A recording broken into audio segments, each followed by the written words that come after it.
I felt like there was a lot of focus on this, new girl's boobs. We're out of the scene for a while. Ow! How you say you love me? You ain't put me in Chanel. The acting was amazing. Screws is loose Yes. on both of them. Really? Yeah. As soon as really? they start, yeah. Sexuality, especially nudity, but it needs to be done tastefully. It is highly recommended. The Coffee Date Show recommends it. 2 thumbs up.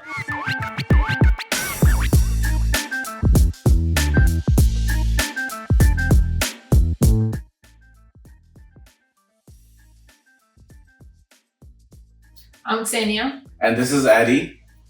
Baby, legend has it, this person has counted infinity twice. Oh. We'll tell you in the episode. This is the Coffee Date Show. So we wanted to start the episode by talking about this amazing poetry. Modern day art.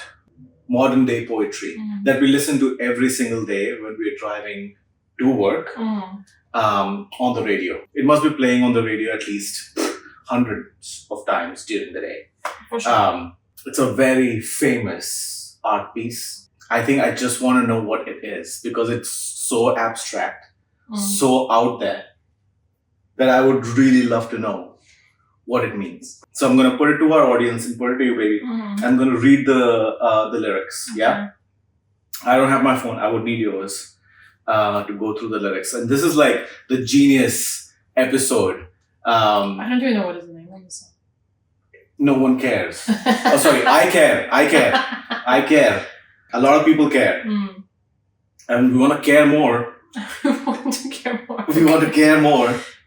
And that's why I want to go through the lyrics. I want to get your, expert opinion. I think the big joke will be on us if this song wins awards and stuff. I'm not scared of jokes. I genuinely want to know what this modern day poetry means. Okay, go ahead. So I want to ask you, and I want to ask our audience if they can enlighten me on what this, word, mastery, word wizardry has come up with. And if this is actually a trend in dating world, I don't know. We've been together. You've gotten deep already. We've been together for a while. You've gotten deep already. Out of the scene. We can get there. We're out of the scene for a while. We can get there. So, without further ado, here we go. I'm going to find the lyrics. My wife's phone is in Greek, right? So, I can't read half of the stuff that is on the screen, just the lyrics. I don't know who the artist is. I'm sure. Oh, it's Tyla. She must be amazing. Tyla is amazing. Tyla, who did the water song? Okay. Make me swim. Make me water. Don't get me there. I don't even know. No, I'm just that. explaining to you who it is. Okay, so here we go. The song goes like this. Put her in Chanel. Put her in Chanel. How you say you love me? You ain't put me in Chanel. And then it keeps on going. How you say you love me? You ain't put me in Chanel. How you say you love me? You ain't put me in Chanel. It keeps going. How you say, at least 5 times, I think. And then she says, say you love me, put me in Chanel. Now, I want to break this down. What does it mean? What does it mean, put me in Chanel? I think douse me in a Chanel Mademoiselle perfume? Chanel number 5? Bag? I don't know. Put her in it. She cannot do it herself? I mean... Okay. Turns out I had you turned out. What's my mood? Question mark. Try me. Come find out. One more time. Stop trying to read my mind. I'm not her, and she's not me, and you're not mine. Lil yeah, with me. Baby, I'm on D&D. Please don't bother me. That is what D&D usually means. Do not disturb. Do not disturb. AP, no, VV. This is in parenthesis. Flawless diamond piece. Again, parenthesis. Yeah, you gotta make me freeze. Reasons that you gotta put her in Chanel. How you say you love me, you ain't put me in Chanel, and it just keeps on going. The love for Chanel is real. It's, if anything, at least it's a great advertisement for Chanel. For Chanel, yeah. I don't know whether they would want it. I mean, but sure, yes. So that was it, ladies and gentlemen. The most amazing poetry of modern day popular culture. So just to put out, I'm expecting then Chanel for our next anniversary. Baby, you already got Chanel. Actually, you got Dior. I got Dior. You got Dior. Okay, Chanel it is then. I just wanted to put it out there. This amazes me. This song. By the way, when you listen to it, the reason why we started researching it because it was very difficult to understand it. Sorry, Tyla. So back to this one. This is like this thing. We did not know like. So when you listen to the song, "For Me and Chanel," or I thought she was saying "Buy Me Chanel." Yes, my wife says "Buy Me Chanel." It could be "Buy Me Chanel" because that's the logical inference. She wants the loser here. Besides that, what are we talking about? We're talking about two shows that we saw recently. Yes. That was one of the shows was absolutely amazing. Girlfriend. Amazing. No, no. The other one I didn't really like. I'm vouching for both. But I really liked the first one. Mm-hmm. I feel like the writing in the show, the acting itself, and the way they've directed the whole show, the writing firstly is absolutely mind-blowing because it does not sometimes in shows, especially when the episodes are larger than 45 minutes, goes to like 50 minutes or an hour, they and if it's 7 to 8 episodes in a show, it usually happens that you start losing interest by the 4th or the 5th episode, right? But in this show, the way they've carried the whole writing, taking the story forward and then also doing recaps in different versions, in the version of the girlfriend and the mother. We don't want to spoil, but I think they did it brilliantly, very tastefully. It kept the thrill throughout the show. We weren't sure till the end of the show who actually the villain is, and that's the beauty of the show. I feel the acting was amazing. It was one of the girls from House of Dragon, the friend, Olivia Cooke. Olivia Cooke, yes.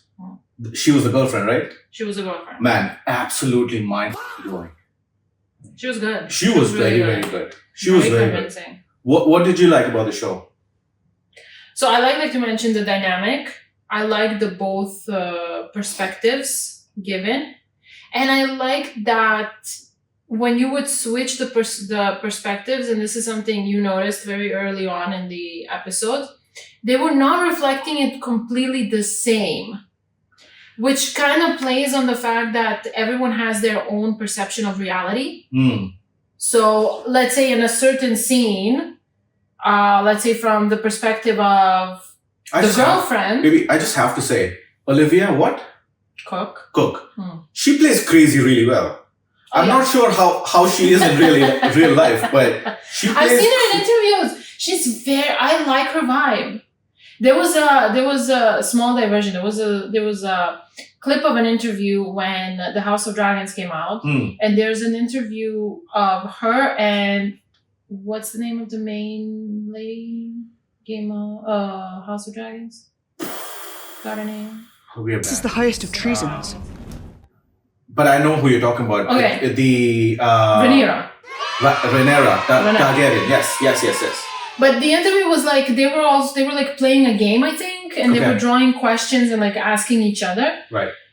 And she was very like charming and like very poised. But the way she speaks, she carries herself very nicely.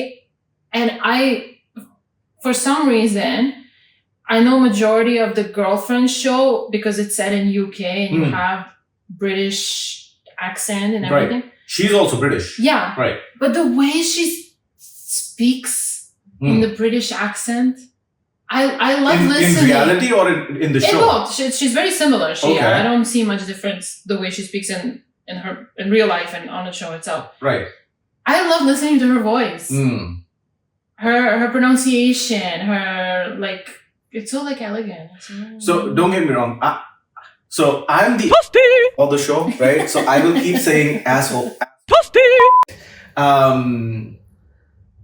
But she does crazy, and why I say this is because the dichotomy that she finds herself, at least her character, in the House of Dragon, where she wants to be a good friend, but she also wants to be a good daughter. She does those dualities very well, really, really well, and then she showed that same, like that push and pull, that tug that she has in her character in this show as well. That she wants to be a nice girlfriend, and eventually, of course, she wants to get married to the guy because, well, it's implied that she loves him.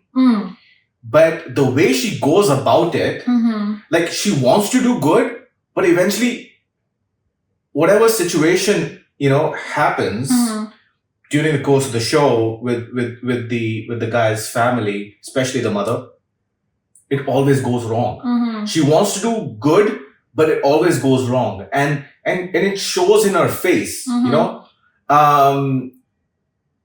But she's also shown a person who has a lot of anger in her very well. Because that is how a person who has a lot of anger usually behaves. When you have a lot of anger, pent up, aggression, because of whatever, has happened in your life, you usually don't, rage out. No. When you have that, pent up aggression, you go quiet. You don't lash out at that very moment. Some people, they go quiet and they process it. Others, they go quiet and they then start figuring out how they would want to get back at that person, whoever has done them wrong. And she's done that so good in the show. Really, really well. Of course, Robin Wright, she as the mother of the guy she's absolutely mind-blowing, like a protective mother bear. A little bit overboard. A lot. We don't want to spoil it. Highly recommend it. You guys should definitely watch it. Highly recommend the show. But again, you also start understanding as the show progresses where her need of this attachment to him comes from. Because they had the other child. By towards the end of the show, I feel like Robin Wright's character, the mother, was actually onto something. No, she definitely was. And that's the amazing part about the writing of the show. That throughout the show, you feel as if she's the villain. She's the one who's coming in the middle of the guy and the girl. And all of that because of the way she behaves, because of, the influence that she has. But I feel like her motherly instinct got onto her fairly quick. As soon as she meets her for the first time, she caught on to her very, very quickly. Although there are instances that happened which were unfortunate, right? On the girlfriend's part, or on Olivia Cooke, on her part. But I feel like again, kudos to the whole team, man. The way they've written the show, the way they've directed it, the way the storylines go from different perspective, because it is like that when you are dealing with a situation when multiple people are dealing with a situation, your perspective versus the other person's perspective about the same situation will always be different. Yeah, of course. And the way they've shown it is absolutely brilliant. The show is on Amazon. It is highly recommended. The Coffee Date Show recommends it. 2 thumbs up, like 1,000 thumbs ups. Amazing show from the start to the end. I wasn't going to watch it. My wife started watching it, and then I just saw 1 or 2 scenes, and I was hooked because it was that good. The acting, the way they were capturing scenes and the situations, absolutely brilliant. That was a good show. Would you concur? I concur. Right. So that was one. And the other one was 56 Days. Again, remember, maybe my finding? Yes, you're fine. My wife's finding. And she finds amazing shows every single time. I think 15-20 minutes back, I said, sometimes when the episodes are long and the season is 7 to 8 episodes, the story, peaks quite quickly. Like by the 3rd or the 4th episode, it peaks, and then it just, after that, it's just, downhill from there. Yeah. That's what I felt with this show. I know you loved it, and I would love to know what you liked about the show. But for me, I was losing interest. I was like, why is this happening now? Why is this happening? This is not tied up, there were so many things within the story, especially with the boy, right? With the protagonist of the show. Yes, he had a complicated backstory and stuff like that, but I think it could have been tied up better, especially with his godfather and his relationship with his godfather's wife and why she hates him so much. I think all of that could have been tied up much better. Sorry. Yes. What did you? I know you love the show. What is it? I love the core premise. I love the core idea. This these 2 characters and why she's trying to get involved with him, and then how his story is also coming. Unraveling and her actually falling in love with him. I thought the base of it and the primary premise was very good. I like the pairing of the actors. I haven't seen them in any other work they've done. Okay. But I've kind of liked the pairing. My bulb is now like blaring. I liked it. I liked how I did not like her. I liked how they looked. I liked how they looked with I liked him physically. Sure. I liked also how this, you can tell they're both like something's wrong with them. Psychotic. Like some screws are loose. We're talking about the characters. We're not talking about the actors. Some screws is loose in both of them. Yeah.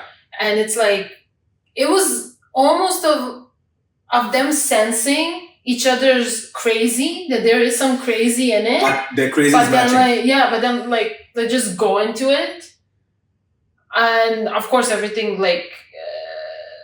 develops very quickly. She moves in after how long, and this that was by design. I understand, but it's designed from her side. He doesn't have to actually do it and ask her. Maybe if a girl wants to move in, it will have to be by her. Okay. You have experience with that. It cannot be that the guy says you're moving in and then she moves in. She will have to decide whether she wants to move in or not.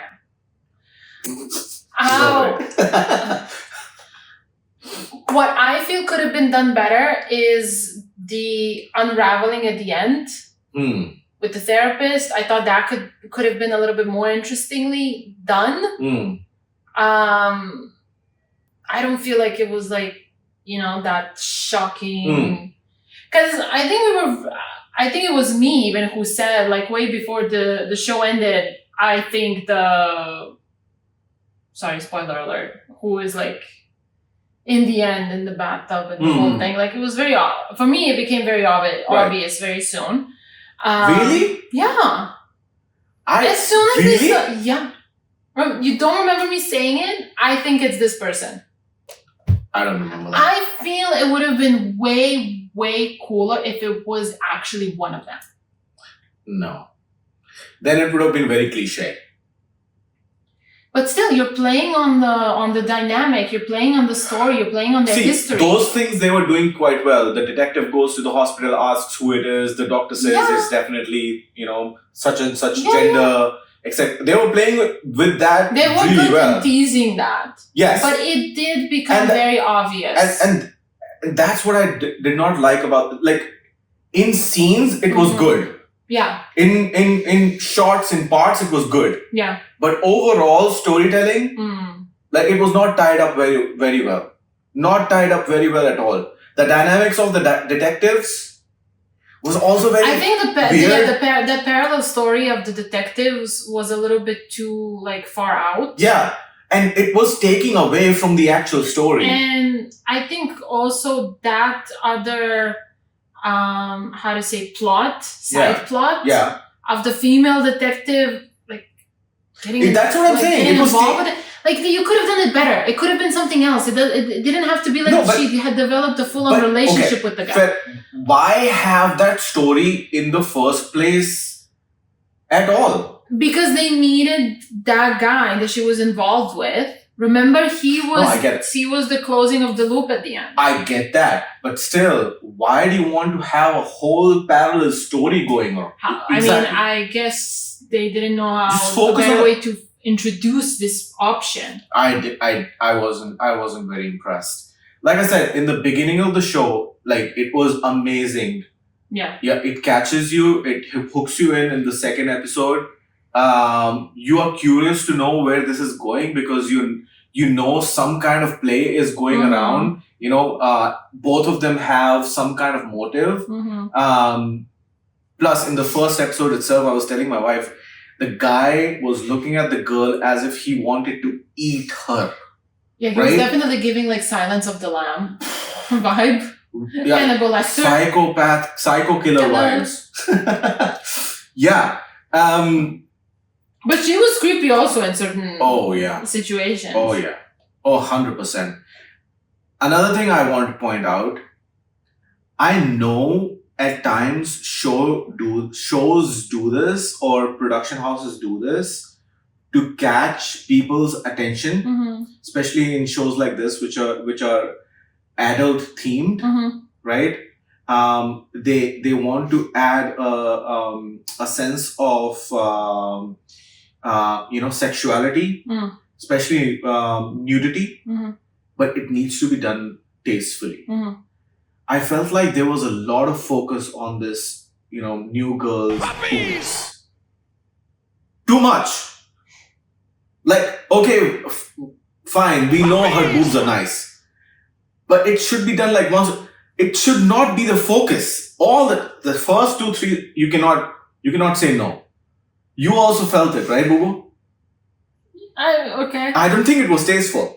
Don't be okay. I'm not saying it was tasteful. I didn't really keep a track of how many times we've seen her. I'm a guy. I will keep track, right? So it was not tasteful at all. The first 2, 3 episodes, it was done too much. Yes, she was. There was a lot of outfits without bra. That's what I'm saying. That's what I'm saying. And I know she was trying to seduce him. Yes. We get that. But that's not the only way of seduction. So I felt that was a little off-putting. But overall, like, going back to girlfriend, she's also seducing him. She's seducing him big time, right? But she's not doing all of this. So, yeah. The show was good till the 4th episode. And then it lost me. My wife was just watching it and I was on the just sideline. Because I see things through. Oh, yes. If we started, we're finishing. Yes. So I was just a bystander sitting on the couch, just watching my wife watching the show, and just following As along a with the good story husband. as a good, just following along the story so that I understand what it is. And they wanted to touch on the mental health aspect of of the protagonist as well. And I felt like the vulnerability of the boy was captured really well. Yes. The therapist's intentions were captured really well as well.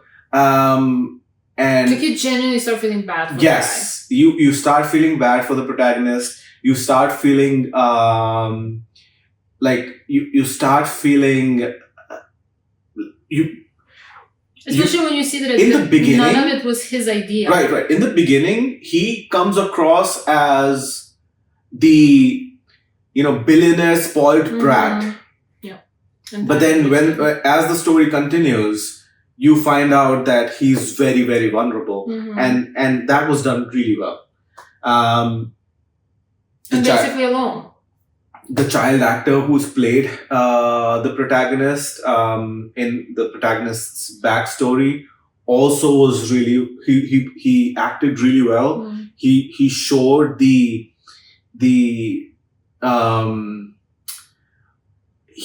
he showed that emotion really well, where he wants to do right, but because he's young and he does not know how the world really works, that he cannot.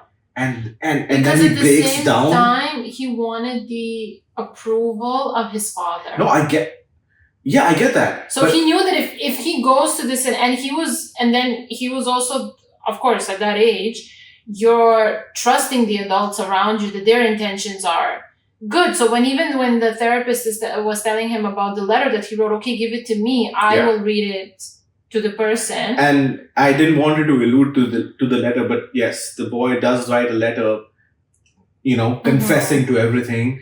And then the angst of, I want to do right, but I cannot do right. And then he just keeps going through that, that guilt throughout his life. It just, you can see how it's killing him from within. And that was done really well. So in parts, the show was amazing, but tying that story up properly, they could have done it much better. So I gave 2 thumbs up for Girlfriend. I would say, okay, let's be generous. 1.5 thumbs for this show. Done really well. Again, this is also on Amazon. Amazon has been kicking ass lately with these brilliant shows. And yeah, we just wanted to share our opinion about it. Last but not the least, we do want to talk about the passing of Chuck Norris. We all know Chuck Norris. We've grown up watching some of his brilliant movies, especially with, that infamous scene with Bruce Lee in one of his movies in the Coliseum. Every boy growing up in the 90s knows that scene where he's fighting Bruce Willis in the Coliseum. Bruce Willis or Bruce Lee? Sorry, my bad. Bruce Lee. He's fighting Bruce Lee in the Coliseum in one of the movies, and that iconic scene is absolutely brilliant. That's where I came to know about Chuck Norris, and then I found out that he was a professional martial artist, and he's done like great movies. And because he was so accomplished in his art, of course, a lot of memes and a lot of jokes came about that, whatever Chuck Norris does, that's the highest level. And hence, that fact in the beginning of the show, this gentleman who's counted infinity twice, who is it? It's Chuck Norris. And there are so many others out there. So this is our tribute to the legend. He passed away at 86. A big loss to to all of us. Hope he rests in peace, and of course, we will remember him by all the movies that he's done, all the good work that he's done. Our thoughts and prayers to his family, and yeah, baby, anything? No, I mean, I remember watching his movies as a kid, to be honest. And there was, I think my fellow Serbians can remember, there was a good period of time that the Chuck Norris jokes that you mentioned were very popular. For some reason, every other day you would see. And I think they were even using them in like billboards, infomercials. Like they would do these innuendos. But yeah, I mean, even our parents knew of Chuck Norris. And Yeah. he No, did he was quite a brilliant. lot. Yeah, back in the day, his martial art movies were just the in thing, especially growing up in the Mhm. 90s and the 2000s, watching the movies from back in the day. They were just brilliant. We would get so in India we had Star Movies, Mhm. one of the channels, and we would get martial art movies playing on Star Movies on either Friday or a Saturday. I'm forgetting when. And most of those movies were either Jackie Chan, Mhm. Bruce Lee movies, and you would see Chuck Norris movies. They were just brilliant. So thank you for the work that you've done, Mr. Norris, and we will miss you. And that's it. That's the show. This was the first episode, first of many. Welcome on this journey. Me and my wife, we will be talking about everything and anything pop culture related, and the stuff that we like to watch. We would like to share with you. So that's it for the Coffee Date Show. Thank you so much, guys. Hasta la you. vista. We'll work on it. It's a work in progress. Yes. Yeah. Okay. So see you guys. Bye. Bye.